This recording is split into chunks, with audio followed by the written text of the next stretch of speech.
Clip number 1105. اس clip میں آپ قرآن پاک کی سورہ عنکبوت کی آیت نمبر 46 سے 47 تک کی تلاوت، ترجمہ اور تفسیر قرآن صراط الجنان سماعت فرمائیں گے. بسم اللہ الرحمن الرحیم.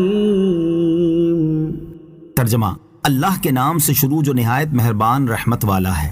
وَلَا تُجَادِلُوا أَهْلَ الْكِتَابِ إِلَّا بِالَّتِي هِيَ أَحْسَنُ إِلَّا الَّذِينَ ظَلَمُوا مِنْهُمْ وَقُولُوا آمَنَّا بِالَّذِي أُنزِلَ إِلَيْنَا وَأُنزِلَ إِلَيْكُمْ وَإِلَٰهُنَا وَإِلَٰهُكُمْ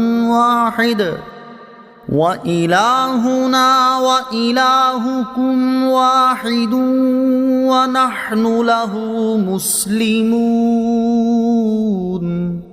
ترجمہ: اور اے مسلمانوں، اہل کتاب سے بحث نہ کرو مگر بہترین انداز پر سوائے ان میں سے ظالموں کے، اور کہو ہم اس پر ایمان لائے جو ہماری طرف نازل کیا گیا اور جو تمہاری طرف نازل کیا گیا، اور ہمارا اور تمہارا معبود ایک ہے اور ہم اس کے فرما بردار ہیں. وَلَا تُجَادِلُوا أَهْلَ الْكِتَابِ إِلَّا بِالَّتِي هِيَ أَحْسَنُ.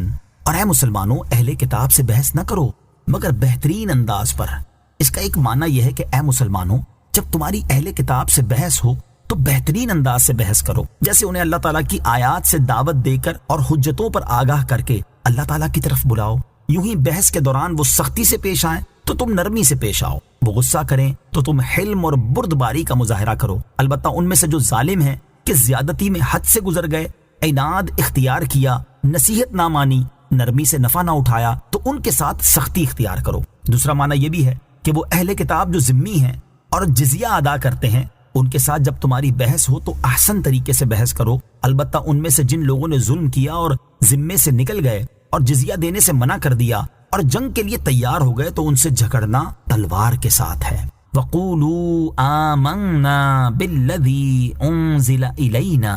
اور کہو ہم اس پر ایمان لائے جو ہماری طرف نازل کیا گیا. یعنی جب اہل کتاب تم سے اپنی کتابوں کا کوئی مضمون بیان کریں تو ان سے کہو ہم اس پر ایمان لائے جو ہماری طرف نازل کیا گیا اور جو تمہاری طرف نازل کیا گیا، اور ہمارا اور تمہارا معبود ایک ہے اور وہ اللہ تعالیٰ ہے جس کا کوئی شریک نہیں، اور ہم صرف اسی کے فرما بردار ہیں. وَكَذَلِكَ أَنزَلْنَا إِلَيْكَ الْكِتَابَ فَالَّذِينَ آتَيْنَاهُمُ الْكِتَابَ يُؤْمِنُونَ بِهِ وَمِنْ هَؤُلَاءِ مَن يُؤْمِنُ بِهِ وَمَا يَجْحَدُ بِآيَاتِنَا إِلَّا الْكَافِرُونَ.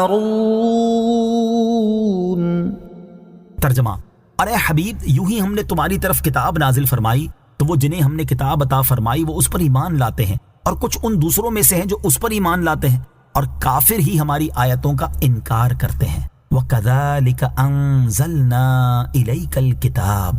اور اے محبوب، یوں ہی ہم نے تمہاری طرف کتاب نازل فرمائی. یعنی اے حبیب صلی اللہ تعالیٰ علیہ وآلہ وسلم، ہم نے آپ کی طرف اسی طرح قرآن مجید نازل فرمایا جیسے اہل کتاب کی طرف توریت وغیرہ کتابیں اتاری تھی. تو وہ لوگ جنہیں ہم نے توریت عطا فرمائی، جیسا کہ حضرت عبداللہ بن سلام رضی اللہ تعالیٰ عنہ اور ان کے ساتھی، وہ اس قرآن پر ایمان لاتے ہیں، اور کچھ ان مکہ والوں میں سے بھی ہیں جو اس پر ایمان لاتے ہیں، اور وہی کافر ہی ہماری آیتوں کا انکار کرتے ہیں جو کفر میں انتہائی سخت ہیں. آیت وَكَذَلِكَ أَنزَلْنَا إِلَيْكَ الْكِتَابَ سے متعلق دو باتیں، یہاں اس آیت سے متعلق دو باتیں سماعت کیجیے. نمبر 1، یہ سورت مکیہ ہے اور حضرت عبداللہ بن سلام رضی اللہ تعالیٰ عنہ اور ان کے ساتھی مدینہ منورہ میں ایمان لائے.